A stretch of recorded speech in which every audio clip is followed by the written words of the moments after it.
Dans ce sens-là, parce que si tu te mets dans ce sens-là, le gaz va sortir et le gaz va rester dedans. Sébastien n'est pas un apprenti comme les autres.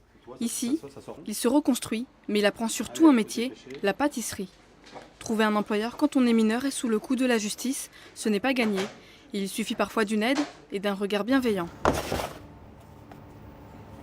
J'ai eu vraiment de la chance là, de tomber sur ce patron-là parce que au départ, quand je voulais faire mon apprentissage, j'avais fait plusieurs essais, personne ne m'avait pris. Et quand je suis venu ici, alors que c'était presque le début de l'ouverture, j'y ai pas cru une seule seconde. Ce qu'il a fait en dehors ou ce qu'il a fait avant, ça me regarde pas. Voilà, je veux pas le savoir et ça me permet de pas le juger. Ça se passe très bien au quotidien et je crois en ce gamin. C'est vraiment un chouette gamin. C'est un chouette gamin. Magali est directrice de l'association Devenir. Tous les midis, elle partage le repas avec les jeunes placés par la justice dans son centre. Vivre dans ce village, c'est l'atout majeur de sa structure. Les jeunes se familiarisent ainsi avec les codes de la société.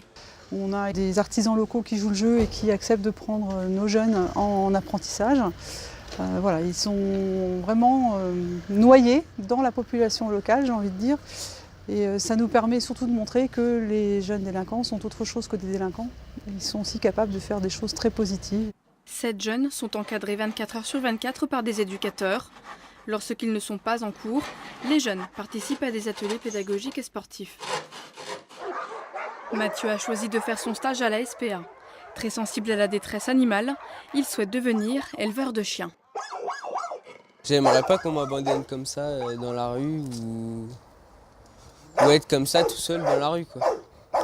Parce que déjà je me suis senti très seul. Puis il faut être assez costaud, quoi. Mentalement comme physiquement. Donc, depuis que j'ai touché au métier d'éleveur, au contact des animaux, c'est ce que je veux faire. La nuit tombée, le travail de Magali continue. Elle accueille au sein de sa famille en tant que microstructure éducative 3 jeunes.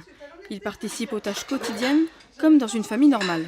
Avant d'être délinquants, ce sont des mineurs, des adolescents, des jeunes adultes en devenir. Et c'est ça le plus important. C'est parce que justement ils ne sont pas encore adultes qu'on peut encore leur permettre de devenir des adultes responsables plus tard. Retrouver un cadre de vie, des repères que l'on a perdus, c'est l'enjeu pour ces jeunes qui repartiront dans l'anonymat à leur majorité.